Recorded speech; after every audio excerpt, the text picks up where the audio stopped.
वैसे तो inverter battery के कनेक्शन करना बहुत ही आसान होता है, क्योंकि जितने भी इन्वर्टर आते हैं उसके साथ में आपको वायर और डायग्राम दिया जाता है, जिससे कि आप बड़ी आसानी से समझ सकते हैं कि कैसे इन्वर्टर बैटरी का कनेक्शन करना है। यहाँ पर हमने ऑलरेडी काफ़ी वीडियोस के अंदर आपको अलग अलग इन्वर्टर बैटरी के कनेक्शन करके भी दिखाए हैं, लेकिन काफ़ी लोगों का ऐसा सवाल आ जाता है कि वो एक बैटरी वाले इन्वर्टर के ऊपर दो बैटरी कैसे लगा सकते हैं। यानी कि उनके पास सिंगल बैटरी का इन्वर्टर है, लेकिन उनको बैटरी बैकअप बढ़ाने के लिए दो बैटरी लगानी है, तो कैसे वो कनेक्ट कर सकते हैं। तो यहाँ पर मैं आपको अलग अलग बैटरी के और इन्वर्टर के कनेक्शन दिखाने वाला हूँ, डायग्राम के साथ में समझाने वाला हूँ कि एक बैटरी वाले के ऊपर कैसे बैटरी के कनेक्शन होंगे, दो वाले के साथ में कैसे होंगे, 3 और 4 ऐसे अलग अलग बैटरी के सेट के साथ में दिखाने वाला हूँ। तो चलिए वीडियो को शुरू करते हैं। तो सबसे पहले बात करते हैं यहाँ पर सिंगल बैटरी वाले इन्वर्टर की। तो सिंगल बैटरी वाले में कुछ भी ऐसा ज्यादा सोचने वाली बात नहीं होती। जैसे आपके इन्वर्टर से पॉजिटिव और नेगेटिव की वायर आती है, वो डायरेक्टली बैटरी के नेगेटिव और पॉजिटिव के साथ में जुड़ जाते हैं। तो ऐसे बड़ी ही आसानी से आप इनका कनेक्शन कर सकते हैं। इसके बाद में आता है सिंगल बैटरी पर ही डबल बैटरी लगाने का कनेक्शन। तो यहाँ पर ऐसा कनेक्शन करने के लिए आपके पास में सबसे पहले दो नेगेटिव पॉजिटिव की एक्स्ट्रा वायर होनी चाहिए, जिससे कि आप दोनों बैटरी को पैरेलल में कनेक्ट कर पाए। तो सबसे पहले आपको इन्वर्टर से आने वाले नेगेटिव पॉजिटिव को बैटरी के साथ में जोड़ देना है। अब एक बैटरी आपके इन्वर्टर के साथ जुड़ गई है। अब दूसरी जो एक्स्ट्रा बैटरी आप लगाना चाहते हैं वो पैरेलली आपको दूसरी बैटरी के साथ में कनेक्ट करनी होगी। तो यहाँ पर उसके लिए जो मैंने बताया है कि एक्स्ट्रा वायर होनी चाहिए, वैसे ही आप दोनों बैटरियों के पॉजिटिव पॉजिटिव आपस में कनेक्ट करेंगे, नेगेटिव नेगेटिव आपस में कनेक्ट करेंगे। तो ऐसे आप एक बैटरी वाले के ऊपर दो बैटरी कनेक्ट कर सकते हैं। अब बात करते हैं डबल बैटरी वाले की, कि जिसके पास में डबल बैटरी का इन्वर्टर है और उसको दो ही बैटरी लगानी है। तो यहाँ पर बहुत ही आसान होता है। आपको डबल बैटरी वाले इन्वर्टर के साथ में एक एक्स्ट्रा वायर मिलती है, जिससे कि आप दो बैटरी को सीरीज में कनेक्ट कर सकें। तो इसके लिए आपको सबसे पहले दोनों बैटरियों को सीरीज में कनेक्ट करना है। आपको एक बैटरी का नेगेटिव पॉइंट दूसरी बैटरी का पॉजिटिव पॉइंट को जोड़ देना है। अब दोनों बैटरियों के एक एक पॉइंट आपके पास में बच जाते हैं और दोनों ही नेगेटिव और पॉजिटिव होते हैं।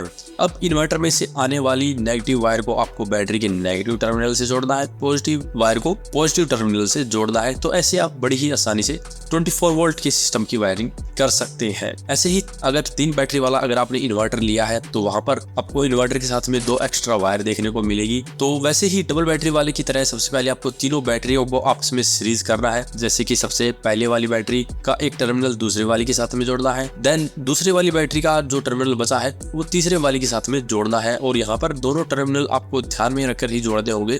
एक बैटरी का नेगेटिव दूसरी का पॉजिटिव होना चाहिए। ऐसा कनेक्शन करने पर आपको एक बैटरी पर नेगेटिव टर्मिनल मिल जाएगा, एक पर पॉजिटिव टर्मिनल मिल जाएगा। अब इन दोनों टर्मिनल को इन्वर्टर के साथ में जोड़ देना है। इन्वर्टर की नेगेटिव वायर नेगेटिव टर्मिनल के साथ में जोड़ेंगे, पॉजिटिव वायर पॉजिटिव टर्मिनल के साथ में जोड़ेंगे। तो ऐसे बड़ी ही आसानी से 3 बैटरी वाले इन्वर्टर का कनेक्शन कर सकते हैं।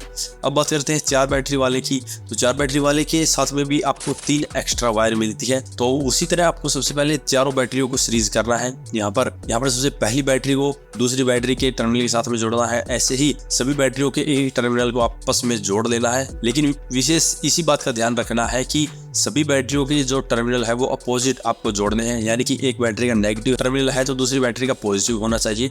ऐसे ही चारों बैटरियों को आपको कनेक्ट कर लेना है। लास्ट में आपके पास में एक बैटरी पर नेगेटिव टर्मिनल बचेगा, एक पर पॉजिटिव टर्मिनल बचेगा। तो अब इसको आपको इन्वर्टर के साथ में कनेक्ट कर देना है। इन्वर्टर की नेगेटिव वायर आपको बैटरी की नेगेटिव टर्मिनल के साथ में जोड़नी है और पॉजिटिव वायर पॉजिटिव टर्मिनल के साथ में जोड़नी है।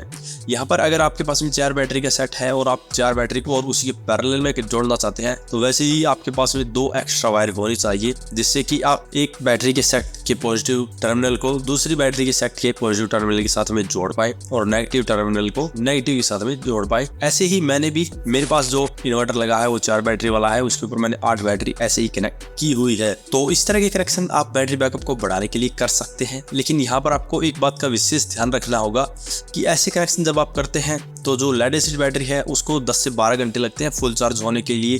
अगर आपने एक बैटरी की जगह डबल बैटरी लगा दी है तो अब उसको टाइम भी डबल लगेगा। अगर आपकी यहाँ पर इतनी देर इलेक्ट्रिसिटी नहीं आती है तो आपकी दोनों बैटरी फुल चार्ज नहीं होगी। ऐसे में या तो आप सोलर पैनल का उपयोग कर सकते हैं, जिससे कि आप दिन में अपनी दोनों बैटरियों को बड़े ही आराम से चार्ज कर सकते हैं। अगर आपने 2 बैटरियां लगाई है तो उनके लिए आपको लगभग 600 वोल्ट की सोलर पैनल की आवश्यकता होगी, जिससे कि आपकी दोनों बैटरियां सोलर पैनल से चार्ज हो सकती है। ऐसे में दिन में अगर आप उसके साथ में एक्स्ट्रा लोड चलाते हैं तो उतने ही वोट के एक्स्ट्रा पैनल आप ऐड कर सकते हैं। यानी कि मान लीजिए 300 वोट का एक्स्ट्रा लोड चला रहे हैं और 600 वोट आपके बैटरी के लिए चाहिए, तो लगभग 1 किलो वोट का सिस्टम आपको जरूरत होगी और 1 किलो वोट के सिस्टम से आप अपनी बैटरी को भी चार्ज कर पाएंगे, अपने लोड को भी चला पाएंगे। तो इसी बात का आपको विशेष ध्यान रखना होगा कि आपको बैटरी फुली चार्ज कैसे करनी है। इलेक्ट्रिसिटी के कट ज्यादा रहते हैं तो आप दोनों बैटरी को फुली चार्ज नहीं कर पाएंगे और आपको बैटरी बैकअप भी अच्छा नहीं मिलेगा। ऐसे में जो एक्स्ट्रा बैटरी आप ऐड करेंगे उसके पैसे खराब ही जाएंगे। तो उम्मीद है आपको समझ में आ गया होगा कि कैसे आप बैटरी के कनेक्शन कर सकते हैं। अगर इसके बारे में अभी भी आपका कोई सवाल या सुझाव हो तो वीडियो के कमेंट बॉक्स में कमेंट करिए। वीडियो पसंद आए तो लाइक करें, शेयर करें, साथ ही सब्सक्राइब करें। सब्सक्राइब करने के साथ बेल आइकन को जरूर दबाएं ताकि इसी प्रकार की वीडियो आपको समय समय पर मिलती रहे। धन्यवाद।